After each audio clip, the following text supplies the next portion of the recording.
বৈষম্য বিরোধী আন্দোলনে রাজধানী যাত্রাবাড়ী থানার আসাদুল হক বাবু হত্যার ঘটনা হওয়ায় মামলায় বেসরকারি TV channel my TV chairman Nasir Uddin সাথীর ছেলে কন্টেন্ট ক্রিয়েটর তৌহিদ আফ্রিদিকে জিজ্ঞাসাবাদের জন্য 7 দিনের রিমান্ডে নেওয়ার আবেদন করেছে সিআইডি।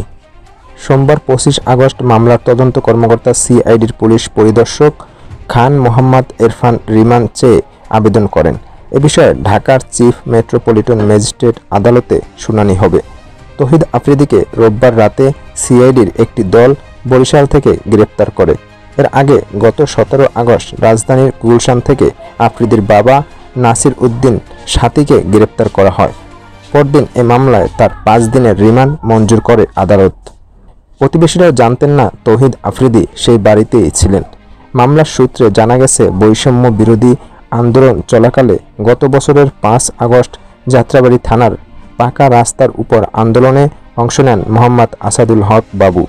ঘটনার দিন দুপুর 2:30টায় আসামিদের ছোড়া গুলি আসাদুলের বুকে ও ডান পাশে লাগে।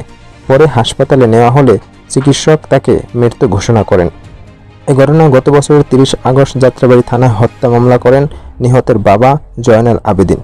এ মামলায় সাবেক প্রধানমন্ত্রী শেখ হাসিনা সহ 25 জনকে আসামি করা হয়।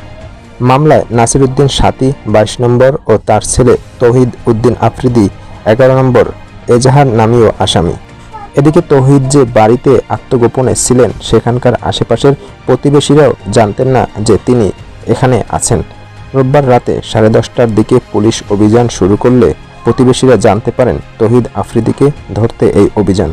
একজন প্রতিবেশী নাম প্রকাশ না করার শর্তে দেশের এক সংবাদ মাধ্যমকে বলেন, তৌহিদ আফ্রিদি এখানে লুকিয়েছিলেন, সেটা আমরা ধারণা করতে পারিনি। গ্রেপ্তার হওয়ার পর জানলাম। আগে জানতাম তৌহিদ আফ্রিদির দাদা বাড়ি বরিশালেই। আত্মগোপনে থাকার বিষয়ে তিনি বলেছিলেন, আমি ভয় পেয়েছি শুধু আমার স্ত্রীর জন্য। 17 আগস্টের আগে কন্টেন্ট ক্রিয়েটর তৌহিদ আফ্রিদিকে গ্রেপ্তারের জন্য সরকারকে আলটিমেটাম দেয় জুলাই রেভলিউশনারি অ্যালায়েন্স।